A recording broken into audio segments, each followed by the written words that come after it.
E aí, mais que vencedores, se você quer saber tudo sobre a nossa imigração nesses 14 anos aqui para o Canadá, fica aqui com a gente que a gente vai compartilhar umas coisas bem legais para vocês sobre a nossa experiência de imigração.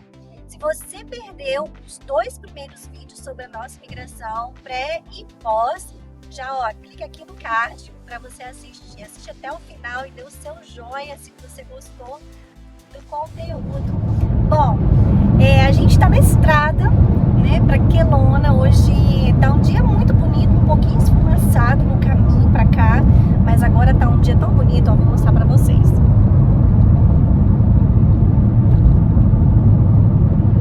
Trânsito super tranquilo também, muito tranquilo. Wagner aqui dirigindo.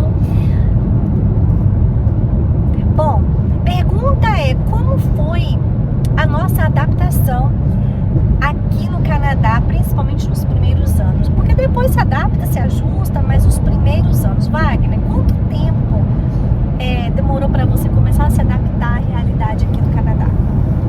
Bom, o primeiro ano foi um ano com bastante desafio, tanto a parte da língua quanto a adaptação para o mercado de trabalho daqui.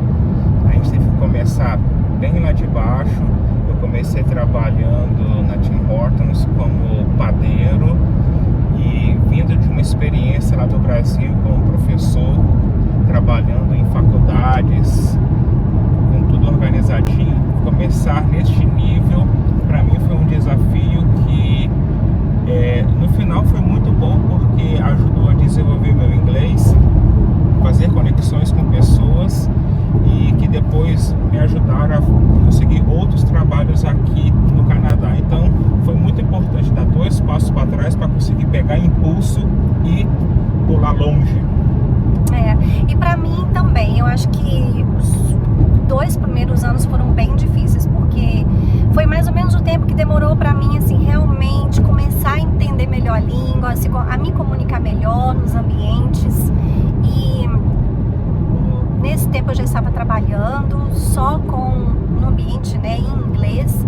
Então eu já estava estudando, foi aí que eu comecei a me desenvolver, porque para mim o período mais difícil de adaptação foi mesmo por conta da língua. Então, enquanto eu não tinha uma base forte do inglês, eu me sentia muito perdida e muito limitada, né, nas coisas que eu fazia, porque eu sempre gostei muito de me comunicar. Imagina, você está impossibilitada de fazer isso, né? Então, me limitava muito. Às vezes, eu estava em ambientes, né, por exemplo, no trabalho, que eu sabia que eu tinha tanto conhecimento para compartilhar com as pessoas, conhecimento de mundo mesmo, né? E eu não conseguia colocar aquilo em palavras. Então, você já imaginou? Às vezes eu me sentia tão frustrada. Então, para mim, os 2 primeiros anos foram muito difíceis. Depois, com a língua, quando eu conseguia me expressar o meu pensamento, minhas opiniões, eu comecei realmente a me sentir mais tranquila e mais adaptada. A próxima pergunta é como é viver no interior do Canadá, porque nós vivemos em BC, British Columbia, mas numa cidade do interior chamada Kamloops, que tem menos de 100 mil habitantes. Então, quando a gente fala viver no Canadá, é muito relativo, porque depende muito da região que você mora. Agora, Wagner, como é viver aqui no interior do Canadá? Na minha opinião, tem seus prós e seus contras. O pró, para mim, de morar em Kamloops, exatamente isso. Você é uma cidade pequena, é tudo muito acessível. Eu consigo estar em qualquer lugar da cidade em menos de 20 minutos. Quem mora em Vancouver, na região lá de Vancouver, não consegue nem sair do condomínio em menos de 20 minutos. Então, para mim, essa mobilidade é muito legal. Aqui a gente não tem trânsito como a gente tinha no Brasil, que eu demorava horas para chegar em algum lugar. Aqui a gente dirige para tudo quanto é lugar, a estrada é sempre tranquila, as rodovias são sempre limpas e organizadas. A população de Kamloops, né, os moradores mesmo, eles são muito amigáveis, receptivos, né? Receptivos. A pessoa chega, eles são bem amigáveis, conversam com você, puxa assunto. Até se você está turistando por aqui, não fala inglês, eles tira um tempinho da vida deles lá para te dar atenção, é muito legal. Eu acho muito bacana isso da cidade. Bom, para mim, sobre a vivência aqui, é mais ou menos isso que o Wagner disse também. Eu acho que a gente já sabia um pouco como seria viver numa cidade do interior. Como qualquer cidade do interior tem as suas limitações em relação a opções mesmo, né, gente? Por exemplo, aqui na cidade de Kamloops, a gente não consegue achar produtos brasileiros. Agora, depois de muito tempo, recentemente, é que nós temos, por exemplo, pão de queijo, né? Mas eu acho que é só isso. O que mais que a gente acha de brasileiro aqui? Produto de comida? Tem, né? Então, assim, isso lógico que afeta um pouco, porque imagina, se você mora em Toronto, se você mora em Calgary ou em Vancouver, você tem lojas de produtos brasileiros que a qualquer momento dá vontade de comer uma coxinha, por exemplo. Você vai lá e compra uma coxinha fritinha na hora, dá vontade de você comer uma feijoada. Tem quem faça feijoada, tem até churrascaria rodízio, né, em Vancouver, mais de uma. Então eu acho que isso acaba ajudando você a não sentir tanta saudade mesmo, né, das suas raízes. E aqui a gente acaba que sente mais saudade porque você não tem acesso a essas coisas. Em relação também à quantidade de brasileiros, para mim, assim, no interior, no início foi muito bom a gente ter vindo para cá em relação a essa questão do inglês mesmo. Por quê? Como a gente era muito limitado em relação a nossos relacionamentos com brasileiros, que não tinha quase brasileiros, isso facilitou e muito o aprendizado do inglês. Um inglês puro, porque aqui no interior tem muito canadense, não tinha, né, muito imigrante. A gente tinha pouquíssimo contato com brasileiros, então você meio que é forçado a aprender a língua mesmo, né? Quando que se você vai numa cidade muito grande, por exemplo, como Vancouver, Toronto, a comunidade de brasileiros é muito grande e a possibilidade de você se realmente imergir na língua e na cultura é um pouco mais difícil. Até de você fazer amigos canadenses, eu já ouvi dizer, se você mora em grandes centros, essa possibilidade diminui um pouco, porque é tanto imigrante, né? Aqui não, aqui já foi o contrário. Nós já fizemos amigos canadenses logo no início, temos muitos amigos canadenses, então tudo isso aí meio que nos forçou a aprendermos mesmo, né, a língua, a nos adaptarmos à cultura, aprendermos sobre a cultura, o que eles gostam, o que eles não gostam e etc. Mas eu acho que para mim essa mesma questão da limitação, né, dos recursos que a gente tem aqui na cidade. Por exemplo, também o sistema de transporte aqui é um pouco limitado, né? Quando você vai em Vancouver, tem o SkyTrain que, nossa, é super eficiente, chega a muitos lugares, é muito rápido, toda hora tem um chegando, então facilita muito a vida das pessoas se locomoverem na cidade. Já em Kamloops, o trânsito público é ônibus, e o ônibus muitas vezes não é realmente confiável, porque eles cancelam o ônibus, às vezes está num ponto de ônibus, o ônibus é cancelado.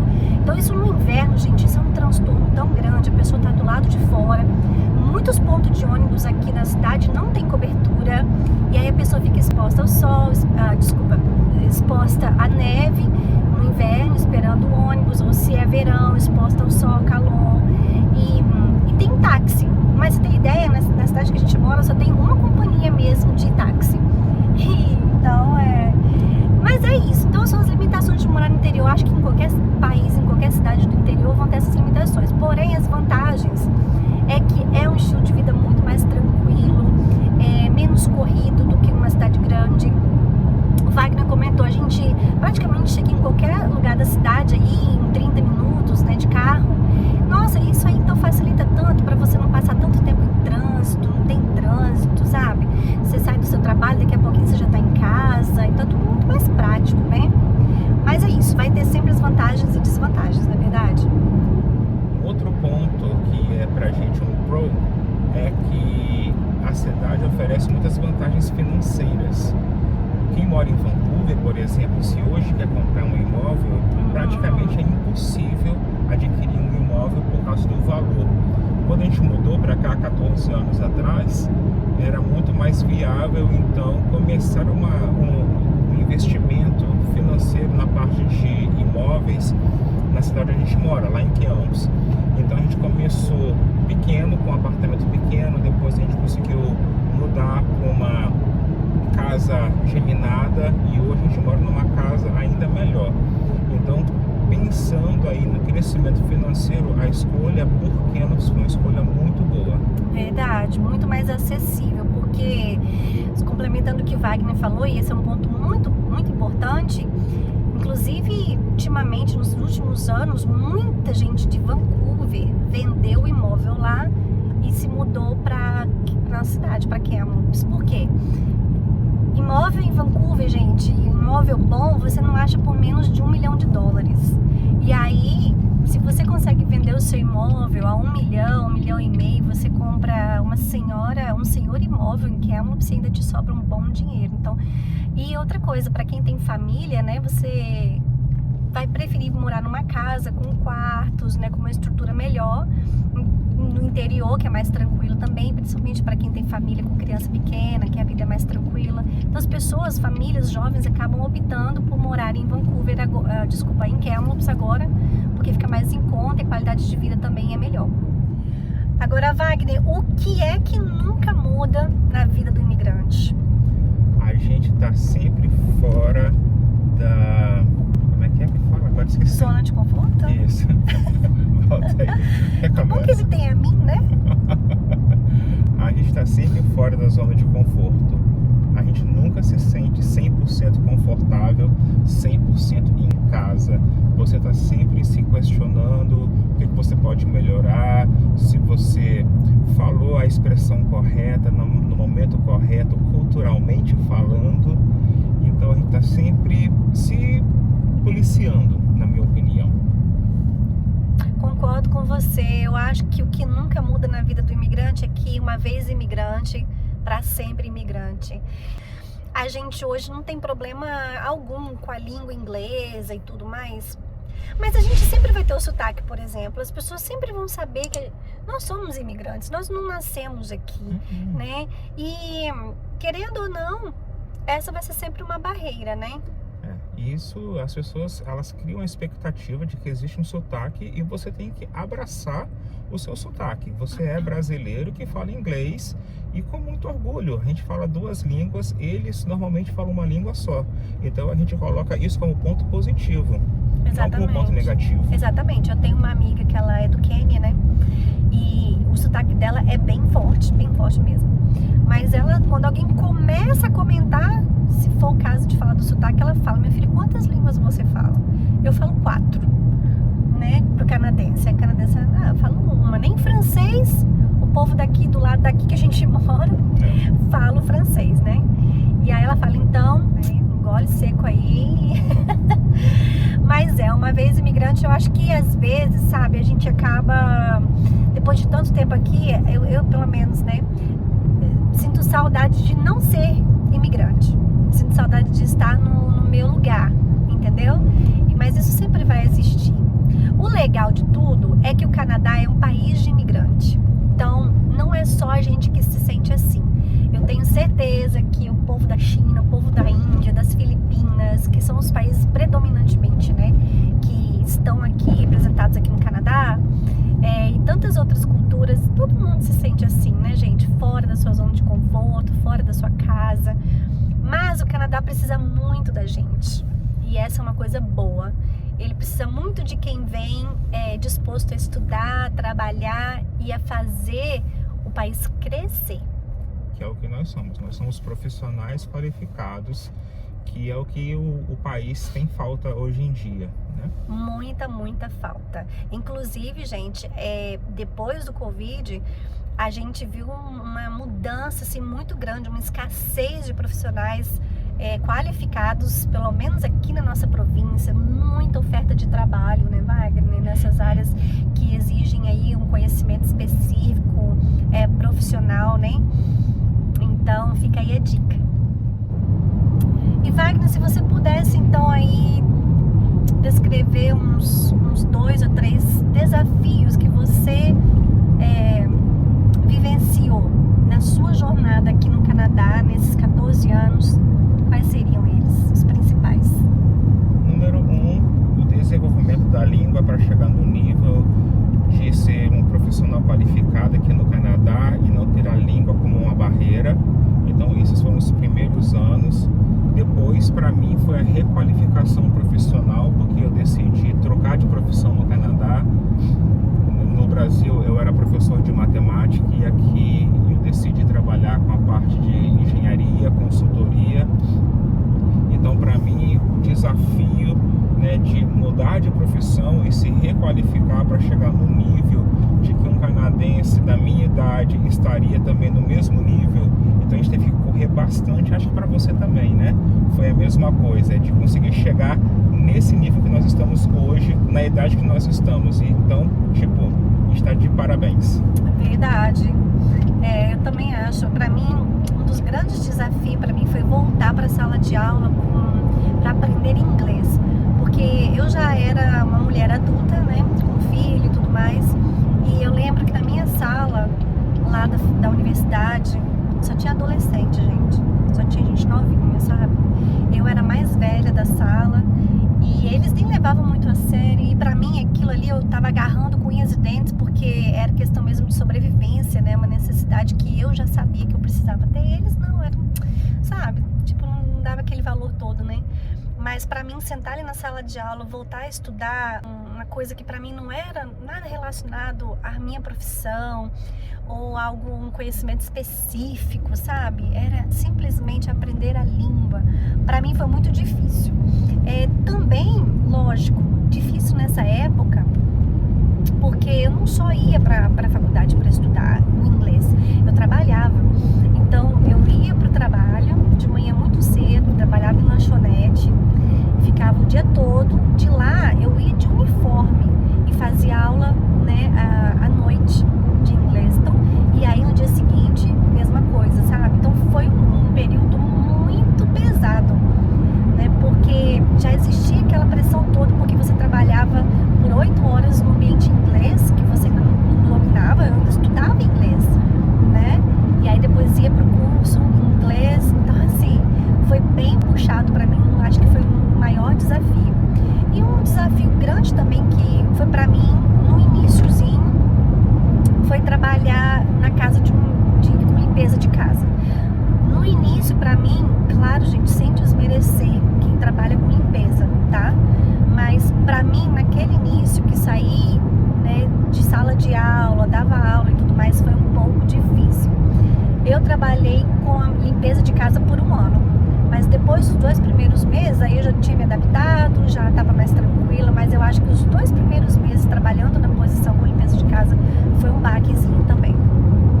Financeiramente falando, os primeiros anos também foram bem desafiadores, porque nós passamos praticamente os primeiros anos reinvestindo na nossa educação. Então, enquanto um trabalhava para cobrir a despesa da família inteira, o outro estava estudando. Quando um terminava, aí conseguia fazer um upgrade, aí começava a trabalhar para o outro poder voltar a estudar. E aí, como um casal bem determinado para um crescimento familiar, a gente foi revezando para chegar onde nós chegamos hoje e conseguir, tipo, respirar aliviado e ver o tanto que a gente investiu e agora o quanto que a gente está colhendo desses investimentos que nós fizemos na nossa educação também. Exatamente. Então aí a gente entra, né, para as grandes conquistas nesses últimos 14 anos. Logicamente, né, foi a nossa cidadania canadense, que acho que depois dos 3 anos, né, Wagner, nós aplicamos para a cidadania, foram 4 anos, né? Depois de 4 anos aqui sem sair do país, nós fomos elegíveis, né, para aplicar para a cidadania. Fizemos uma prova sobre conhecimentos gerais do Canadá e passamos na prova e conseguimos então nosso passaporte canadense. Então essa foi uma grande conquista realmente. Eu acho que a conquista também que o Wagner falou, né, desse investimento em educação. Foi bem difícil, a gente ia se revezando, quando um estudava, o outro trabalhava, para a gente conseguir. Por quê? Lógico que nós já tínhamos uma educação já de alto nível do Brasil, né? Wagner, nível de mestrado, eu curso superior com especializações, mas nós percebemos, depois de um determinado tempo aqui, talvez o 3º ou 4º ano, nós percebemos que nós precisávamos de uma educação canadense. nós percebemos que o mercado ele limitava muito a gente, porque a nossa educação formal, ela era brasileira, ela não era daqui.